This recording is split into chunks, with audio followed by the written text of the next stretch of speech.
Olá, no programa de hoje eu vou conversar com Daniel Turquette, responsável regional da construtora Plaenge em Campinas. Olá, Daniel, tudo bom com você? Olá, doutora Renata, boa tarde a todos os seus ouvintes.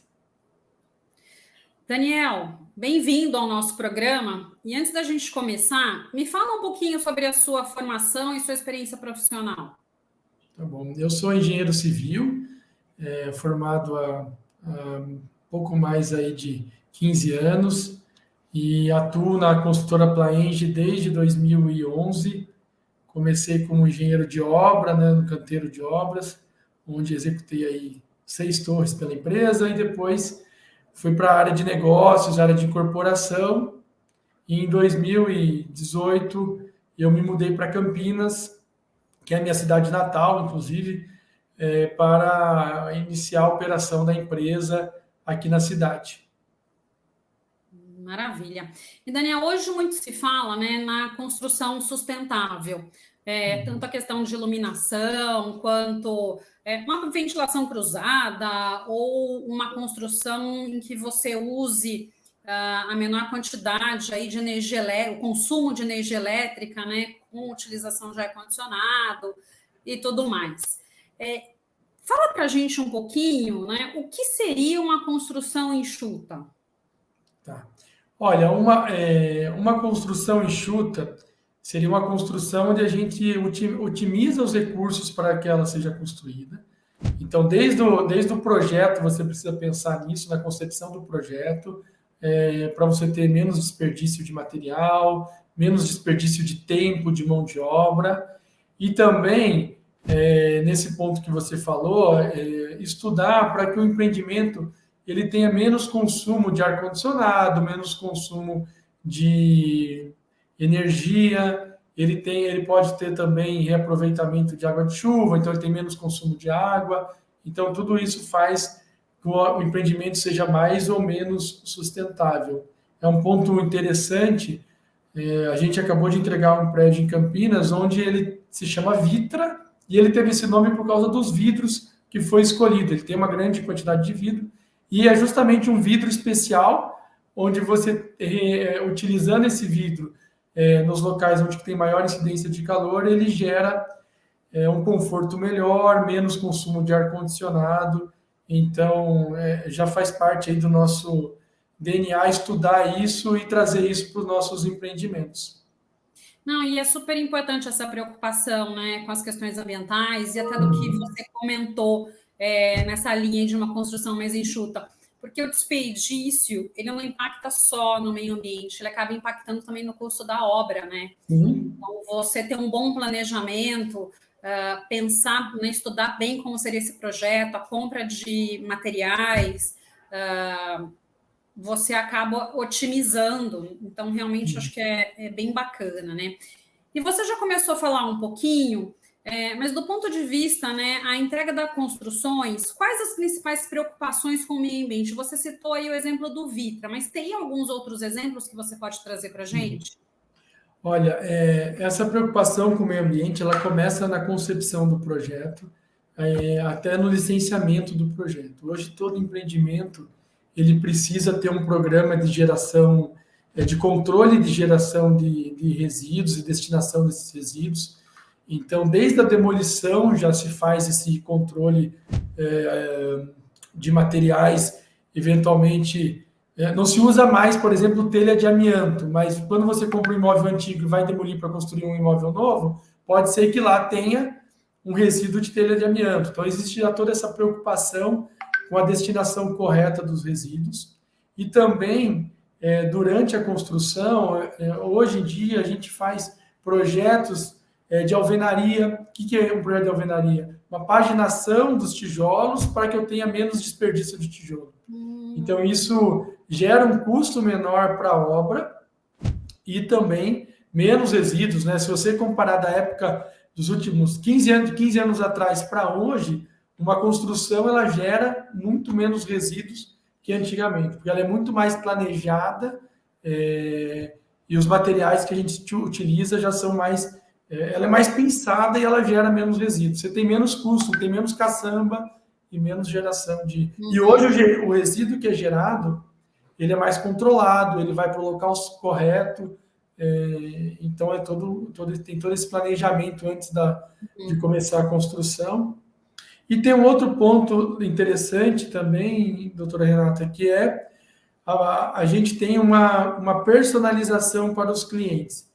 Então, se você pegar o exemplo do Vitra, que acabou de ser entregue, já tem cliente morando e ele foi entregue há um pouco mais de 30 dias. Por quê? Porque durante a construção, nós já fizemos as alterações que o cliente gostaria, as alterações civis, né? A parede no lugar que ele gostaria de ter, os pontos elétricos no lugar que ele gostaria de ter. Então, isso, o revestimento, a escolha do revestimento que ele gostaria de ter no apartamento dele. Então, isso faz com que ele, a hora que ele recebe as chaves, ele se preocupe só com a marcenaria e evite que ele comece uma nova obra, né, que ele contrate caçamba e comece a quebrar tudo para deixar do jeito que ele quer. Então, a gente tem lá cada apartamento construído de uma forma personalizada para aquele cliente. Então, a maioria dos clientes já se aproveitam disso e não precisa ficar fazendo aquela quebradeira comum de um empreendimento novo. Não, porque realmente, eu sei que talvez para vocês talvez até uma demanda de tempo, né? Mas um custo, de repente, ficar alterando o layout, né, de morador para morador. Mas acho que talvez faz muito mais sentido numa questão quando a gente pensa na economia dos materiais, né? Porque essa coisa de maioria acaba mudando uma coisa ou outra. Então, você sempre vai ter um quebra-quebra depois. Então, são novos materiais, novos custos, né, que acabam entrando ali. Então, às vezes, faz muito mais sentido essas alterações, adequações já serem feitas, né, da própria construção. E curioso essa questão, eu nunca tinha escutado falar na paginação da alvenaria, né? Porque paginação de piso, ok, né? Mas realmente faz todo sentido também, porque você gera uma inteligência, né, quando você está subindo o edifício. Então, muito bacana. Você gasta um pouco mais com projeto, com tempo, com planejamento, mas você economiza com desperdício de material, você gera menos resíduo, você tem menos resíduo sendo transportado em elevadores de cremaneira, então você economiza energia. É uma cadeia, né, de benefícios. De benefícios, isso mesmo. E, Daniel, essas preocupações, né, elas também se aplicam ao segmento de desenvolvimento urbano? Sim, com certeza. O segmento de desenvolvimento urbano, ele é até mais burocrático para você ter o licenciamento. Então, você tem uma legislação federal que determina as regras, né, para esse desenvolvimento urbano, além do zoneamento municipal, né? Então, é uma parte bem mais ampla, mais complexa. Então, existe uma série de contrapartidas que você tem que fazer para conseguir um licenciamento ambiental desses. E nos nossos projetos, a gente também já busca também ter otimização em uma série de etapas da construção desse desenvolvimento urbano, para também manter essa política de gerar menos resíduos, né, durante a construção. Não, ótimo. E assim, pouca gente, eu acho que sabe o tempo que leva essa fase de licenciamento ambiental, né? Às vezes até mais demorado do que o próprio levantar do edifício. É muito mais demorado, né? Chega a levar 9 anos, 8 anos, 10 anos. Então, a gente tem projetos aí que estão há mais de 9 anos para ser aprovados por causa dessa parte de licenciamento ambiental e a compatibilização, você atender tanto as leis federais quanto as leis estaduais e municipais de cada local, né? É bem complexo isso. É complexo, é verdade. E me fala uma outra coisa, né? Que acho que é um tema bastante complexo para vocês, principalmente quando fazem obras em centros urbanos. Quais as ações que vocês usam para minimizar o impacto dessas obras na vizinhança? Olha, a obra sempre gera bastante impacto para as vizinhanças, né? Uma das ações que a gente procura fazer num primeiro momento, melhorar a calçada, né, onde as pessoas vão transitar. Isso é um ponto que é interessante. Está sempre tendo um cuidado, né, dependendo da fase da obra, de limpar a rua sempre usando água de reuso.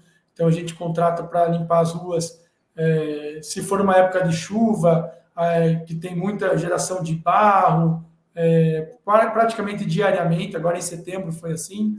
Agora começa a ter uma época de estiagem uma vez por semana.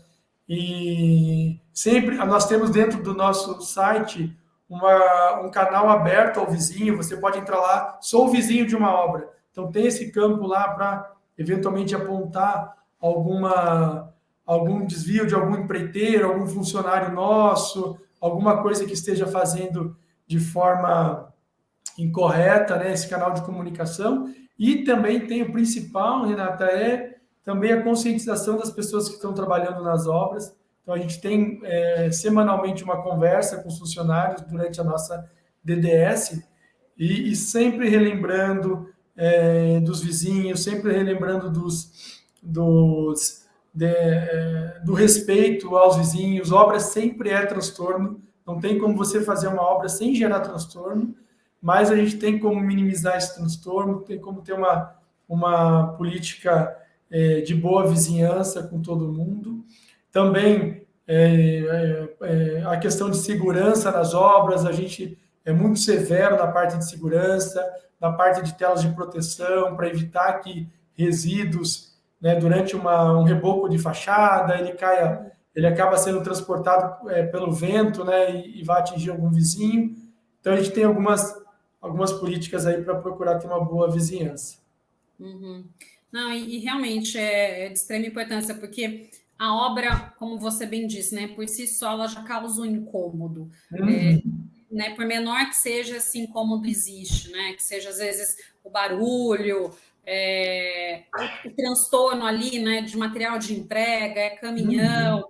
Então, por menor que gere esse incômodo. E ter todo esse cuidado, né, de conversar, de orientar o pessoal da obra, eu acho que é muito importante, porque isso faz com que todo mundo se preocupe, né, em impactar o menos possível aquela vizinhança, e esse canal de comunicação também eu acho de extrema importância, porque é uma porta, né, que as pessoas têm para contatá-los. Então, e às vezes ela vai reclamar com um funcionário, que às vezes até de um empreiteiro, é um terceiro que está entregando material, né, que a gente não sabe nem de onde veio, né?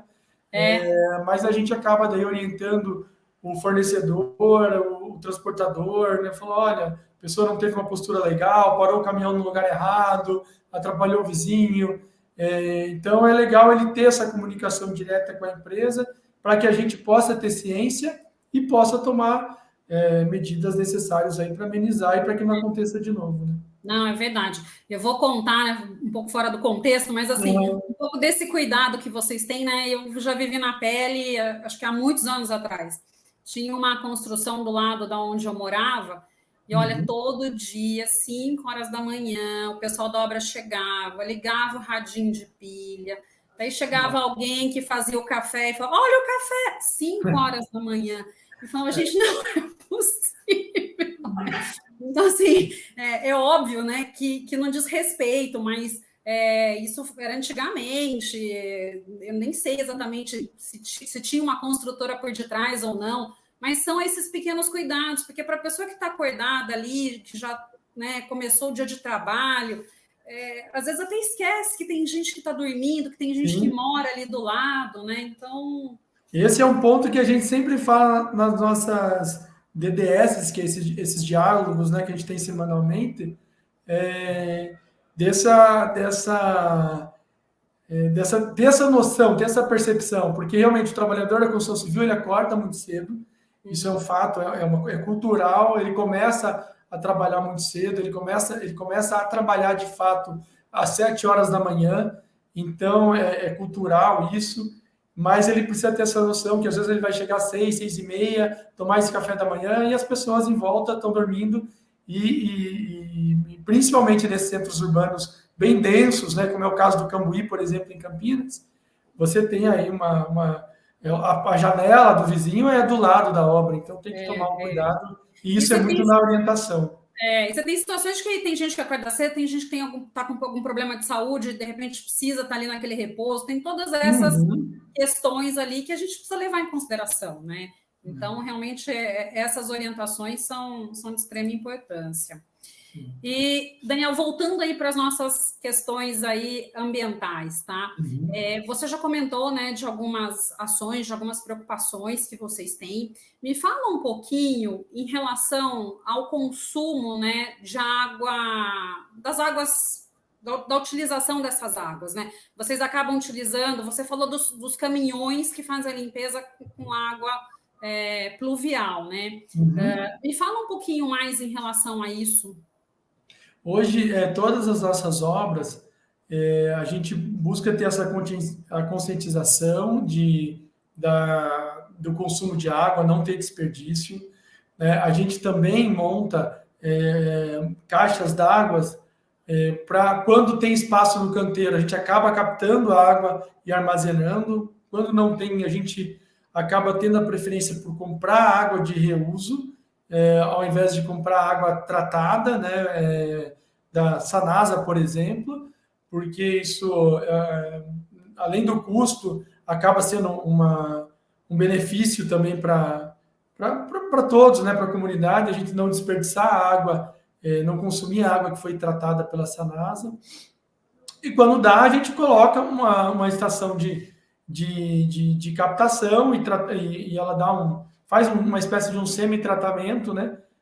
Com a água da chuva, capta, armazena e reusa. Não são todos os canteiros, né? Normalmente num centro urbano mais denso, isso já é um pouco mais complicado pela falta de espaço, mas quando é possível a gente utiliza e também faz parte desse trabalho de orientação, né? Sempre orientar para não tomar banhos demorados, não ter um desperdício de água, que é algo que acaba o nosso funcionário recebendo essa educação e levando isso para a própria casa dele, para a família dele, que muitas vezes ele não teve essa orientação até então, ou teve, mas sempre é bom reforçar para ele não desperdiçar água. Uhum. É um serviço indireto para a comunidade, né, de conscientização para a comunidade.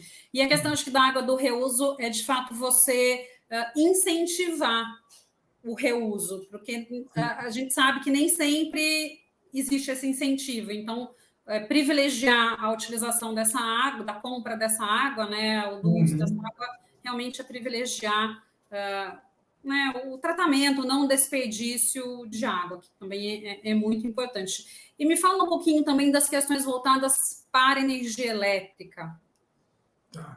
Olha, na energia elétrica, a gente vem evoluindo muito nos últimos anos na questão dos equipamentos que a gente compra. Hoje, a Plaenge, como ela tem diversas obras pelo país, a gente tem a nossa própria gestão de equipamentos e hoje nossos equipamentos são bem mais modernos e consomem bem menos energia. É como se fosse aquela geladeira antiga que ela gastava um monte de energia, hoje você compra uma geladeira nova que ela é bem mais eficiente. Ela faz a mesma coisa e é bem mais eficiente. Então a gente já nos últimos anos se modernizou nos nossos equipamentos, elevadores de cremadeira, gruas, são equipamentos que consomem menos energia. A parte de iluminação da obra, né, você pegar 10 anos atrás, era tudo lâmpada incandescente, que era mais barata. Passou para lâmpada fluorescente, agora já estamos utilizando lâmpadas de LED e sensores no canteiro de obra para poder reduzir o consumo de energia elétrica. E você tem também esse mesmo trabalho do consumo de água, do consumo de energia, né? Não deixar a lâmpada acesa, você deixa comunicação na obra, para orientar os funcionários a sempre ter consciência de não desperdiçar a energia elétrica dentro do canteiro de obras. Então, isso também, assim como a água, acaba sendo um trabalho de orientação que o funcionário, todos aqueles que passam por uma obra, né, às vezes passa 200, 300 pessoas diferentes, para trabalhar em diversas etapas diferentes da obra e acabar levando isso para sua casa, para sua vida também. Sim. E, Daniel, vocês, se não me engano, têm uma parceria com a Post Consulting. Sim. Que vantagens essa parceria trouxe para a Plaenge? Olha, a gente começou essa parceria em 2016, justamente no canteiro de obras, foi a primeira etapa dessa parceria, onde a gente pôde revisitar uma série de processos que a gente já tinha. O nome Plaenge, ele vem de planejamento e engenharia. Então a gente já tinha processo, planejamento desde a década de 70, mas a Porsche conseguiu revisitar, melhorar esses processos executivos. Isso gerou já para a construção uma série de melhorias e a gente conseguiu ganhar prazo de obra, conseguiu ganhar também menos desperdício de materiais, né? Hoje a gente consegue ter visibilidade de todo o material que vai subir no elevador para determinado pavimento daqui a um mês, 2 meses, e organizar melhor isso, evitar que o elevador fique subindo e descendo sem precisar, evitar eventualmente de ter dois elevadores, conseguir fazer o mesmo trabalho só com um. Então teve uma série de ganhos. E depois, junto com a Porsche, a gente passou por diversos processos dentro da empresa, e um dos processos foi justamente o personalização, parte de personalização. Quem compra hoje um carro da Porsche já sabe que ele é extremamente personalizável, né? Se você pegar, por exemplo, um volante dele, ele tem diversas formas de você personalizar, com diversos fornecedores diferentes. A gente pôde visitar, nossos executivos visitaram a fábrica deles em Stuttgart e viram que vinham lá para fazer um volante 16. Tinha peças de 16 fabricantes de países diferentes que chegavam naquele momento ao mesmo tempo para montar um volante. Então, eles falaram, ó, a gente achava que para a construção civil era impossível ter um nível de personalização tão grande, onde eu conseguiria que o meu material chegasse naquele momento, sem desperdício, cada projeto de uma forma, e a gente conseguiu, junto com o apoio deles, ter hoje o que a gente chama de Personalize, o projeto Personalize, e isso refletiu nisso que eu te falei, de você ter já o apartamento personalizado para o comprador, evitando desperdícios de quebra-quebra, evitando geração de resíduos desnecessários, e a pessoa podendo se mudar para o apartamento o mais breve, bem antes do que antigamente, né? Bem antes do que antigamente. Não, muito bacana essa parceria, né, de vocês com a Porsche, realmente acho que trazendo um diferencial, né, para a construção. Se você me permitir falar, assim, a gente viveu agora 2 anos de pandemia, onde faltou material para todo mundo. Quem foi reformar um apartamento teve uma casa, chegou lá para comprar piso e falou, não tem, vai ter daqui a 5, 6 meses. E a gente passou por isso e conseguiu concluir a obra no prazo, porque quando a gente foi pego assim, falou, vai faltar, a gente conseguiu antecipar os pedidos, né? Porque a gente já tinha essa visibilidade, esse planejamento, e falou, vamos antecipar tudo que a gente tenha, que normalmente a gente fazia o pedido, por exemplo, de cerâmica, 60, 90 dias antes dele estar na obra. A gente passou a fazer esse pedido 360 dias antes dele chegar na obra. Então a gente já sabia o que ia ter naquele momento, pediu, a gente antecipou os pedidos. Então isso a Porsche nos ajudou muito a passar por esse período. A gente já estava preparado, já estava pronto. Quando chegou nesse período, a gente teve que só se adaptou e conseguiu entregar as obras no prazo. Porque realmente foi um problema vivenciado, né? E assim, fazer pedido com 1 ano de antecedência praticamente é impensável, né? 6 meses a gente ainda ok, né? Mas é muito tempo, então, porque realmente teve essa falta por diversos motivos, né? Então, esse planejamento aí de vocês realmente é um diferencial. Sim. E, Daniel, para a gente finalizar aqui a nossa conversa, que mensagem você deixaria para a nossa audiência? Olha, é uma mensagem que nós da construção civil, a sua audiência é muito focada em meio ambiente, né? E a construção civil sempre é vista como acaba sendo um inimigo do meio ambiente, mas há formas de se construir, de você ter obras minimizando muito o impacto, mitigando esse impacto. Então, nós sempre buscamos essa mitigação.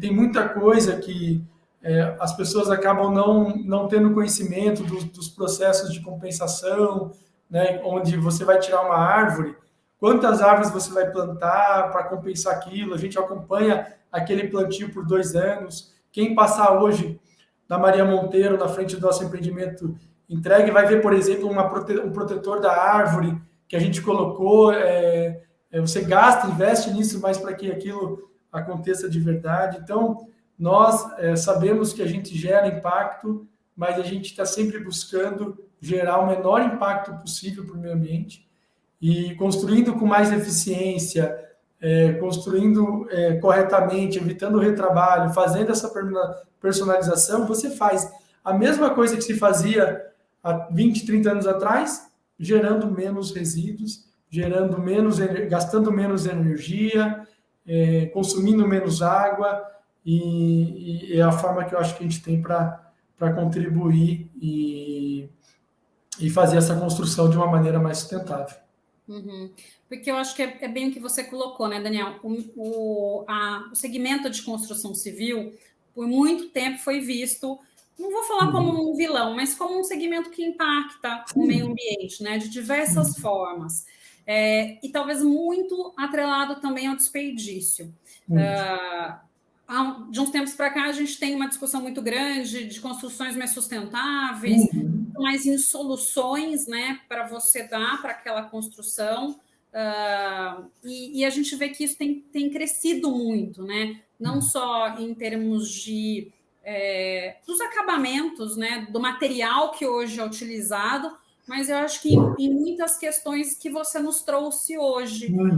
E isso, né, eu acho que hoje não é só mais um diferencial, eu acho que é necessário e essencial para uma construtora continuar no mercado. É isso que eu acho que a gente precisa, né? Não é só uma construtora, mas as empresas.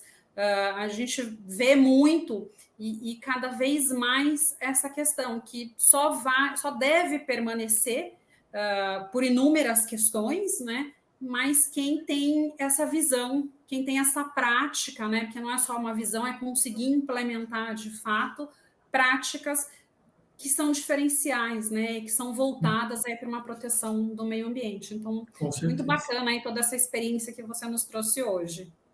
Obrigado pela oportunidade de poder passar um pouco aí a você e toda a sua audiência. Obrigado, Daniel. Eu que agradeço a sua participação no nosso programa de hoje. No programa de hoje, eu conversei com o Daniel Turchetti. Muito obrigado a você que nos prestigiou até aqui. Deixe o seu like, se inscreva em nosso canal e compartilhe. Nos vemos na próxima semana.